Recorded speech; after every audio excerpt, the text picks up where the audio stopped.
This is Plant-Based Briefing, To Zoo or Not to Zoo by Gretta Dattan at vegansustainability.com.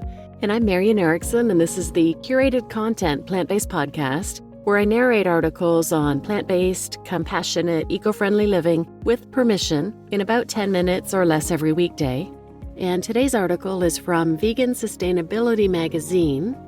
It's a free online quarterly magazine for vegans and non-vegans worldwide who are interested in the environment and sustainability. So now let's get to today's plant-based briefing. To Zoo or Not to Zoo by Gretta Dattan at vegansustainability.com. Internationally, news of the Non-Human Rights Project case has been circulating. Non-Human Rights Project has been working to secure the release of Happy the elephant, an Asian elephant born in 1971 who has been isolated in an extremely small enclosure for decades at the Bronx Zoo. The case could potentially have far-reaching implications as it could result in certain non-human animal species gaining legal personhood. Born Free has also recently launched a campaign to ban the keeping of elephants in all zoos, as elephants are highly intelligent, emotive, and social creatures who typically would enjoy vast habitats in the wild. There has arguably never been a better time to talk about the future of zoos. There are typically two main assertions which most arguments for the continued existence of zoos fall under. The first argument is that zoos help members of the public, particularly children, to develop empathy for animals and therefore are worthwhile educational and empathy-building institutions. The second argument is that zoos contribute to conservation efforts by breeding threatened and endangered species and therefore are important ecological and conservational institutions. This article will briefly consider each of these lines of argument. Zoos as educational and empathy-building institutions. The argument typically goes that zoos help children connect with animals and learn about the natural world. It follows then that zoos are essential to fostering empathy between children and animals, and losing them would result in subsequent generations growing up without the same connection to nature. Although this article is too brief to fully explore this argument, one cannot help but question the quantitative information which these claims are based on. How does one quantify and measure the empathy which a child feels for animals before and after visiting the zoo? Is a survey done directly after a zoo visit, or are the individuals surveyed regularly for a decade after their zoo visit to determine its impact?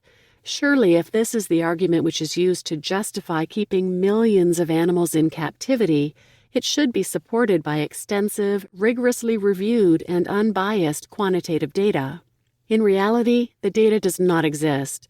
Lori Marino criticized the glaring lack of data in a recent article, stating, quote, "We've been viewing elephants in zoos for decades, yet they're on the brink of extinction.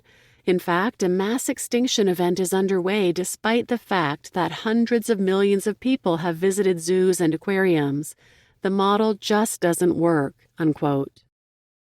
The very concept of developing empathy for animals via zoo visits is arguably inherently flawed.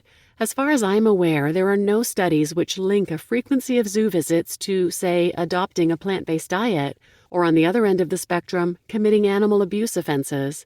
In fact, I'm not aware of a single zoo which offers solely plant-based foods. Zoos arguably are teaching children to objectify different animal species in different ways. They send the message that exotic animal species can be kept in captivity to provide entertainment for humans, while other animal species can be consumed as food. Also, the keeping of animals in captivity, not to mention forced breeding of animals, is inherently speciesist. Animals held in captivity in zoos are in enclosures which are significantly smaller and less dynamic than the environments they would enjoy in the wild. Oftentimes, these enclosures ensure that zoo guests can see the animals as much as possible, thus compromising the animal's privacy. Animals who, in the wild, may never see a human being are virtually unable to escape being watched and yelled at by hundreds of zoogoers every day. Respect for the animal's dignity is comprised, and he or she becomes little more than a prop used to entertain and generate revenue. Zoos as a tool for conservation efforts. When arguing in defense of zoos as a tool for conservation, the fact that zoos breed threatened and endangered species is often cited. What is often less cited is the fact that baby animals generate significant amounts of revenue for zoos, and husbandry is therefore a focus for many zoos. Zoos around the world, in fact, are so focused on breeding their animals that it is a common problem for zoos to have a surplus of animals. These surplus animals are sometimes placed in other zoos. However, this is not always possible. Instead, according to Kleinman, Thompson, and Baer, in their book Wild Mammals in Captivity: Principles and Techniques for Zoo Management, selling animals to dealers is a common practice, and there have been many publicized cases of zoo animals ending up at animal auctions, roadside zoos, and other substandard facilities.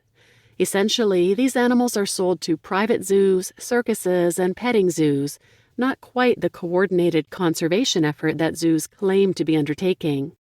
What are other options for zoos with a surplus? Another popular option is warehousing surplus animals at the zoo.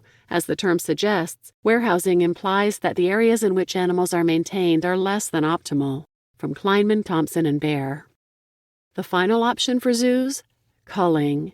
The culling of surplus animals is controversial yet still commonplace in the industry, and as Kleinman, Thompson, and Baer write, killing healthy animals because they're not needed for breeding or exhibition is argued by some as logical and responsible management to conserve resources for other animals and/or to prevent animals from being transferred into situations that may compromise their welfare. Only a few years ago, the Copenhagen Zoo shot Marius, a healthy bull giraffe, in the head and then fed his body to other zoo animals because he was deemed to be surplus. However, this was not an isolated incident, as the practice of zoothanasia is commonplace. Why are these animals disposed of when they're deemed to be surplus? Because they cannot be released into the wild due to having been raised in captivity. This would suggest that the entire argument forwarded by zoo proponents that zoos conserve animals is false. It is obviously a false claim that institutions which strip threatened species from their native environment, traffic them internationally, force them to breed, display them to the public for years, and then cull them as soon as it makes financial sense, are somehow providing an important conservation service. Alternatives to zoos. There are places where surplus zoo animals can go to live healthy, fulfilled lives. These are animal sanctuaries. Sanctuaries provide formerly captive animals with wide expanses to explore and express natural behaviors. Animals who live in sanctuaries are able to interact with one another and live their lives without being constantly watched by humans. They are, as near as is possible, free. Those who want to see animals from around the world and who want to develop their child's connection to nature can visit sanctuaries, animal rescues, and nature reserves. In doing so, they are not only supporting important and actual conservation efforts, they're also teaching their children that animals have inherent worth and deserve to be free, that they are not non-sentient objects intended to be used for an afternoon's entertainment. Another alternative way to experience wildlife is to spend time in nature. Seeing wild animals, no matter how small, while on a walk, hike, or camping trip, makes the animal encounter extremely memorable, exciting, and significant, especially for children. Those who are truly invested in helping their children to develop empathy for animals and a sense of wonder for the natural world should know that it takes much more than an annual trip to the zoo. It takes years of education and exposure to build an affinity with nature. If we as a society want to encourage a connection with nature in the next generation, we should focus on expanding outdoor education efforts, including resourcing class trips and outdoor education specialists. Not to zoo. If anything you have read in this article has made you want to take a stand against zoos, there are a number of things which you can do.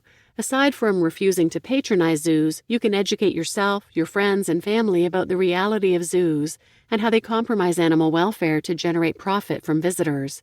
You can also support NGOs which advocate against animal captivity, such as Freedom for Animals, Born Free, and the National Human Rights Project, or NGOs which support animal conservation efforts, such as Wild Aid or World Wildlife Federation. If you remain unconvinced, you're welcome to try seeking out the data which supports claims made by zoo proponents. You may also want to reflect on the merits of an ideology which allows for an animal to be used purely for entertainment and then summarily disposed of. You just listened to Zoo or Not to Zoo by Gretta Dattan at vegansustainability.com. And I'm your host, Marian Erickson, and if you're interested, there's another episode I've done about zoos from Bite Size Vegan. It's episode 281 called Are Zoos Educational? I'll put a link to that in the show notes as well. And please share this episode with anyone who might benefit, and thanks for listening.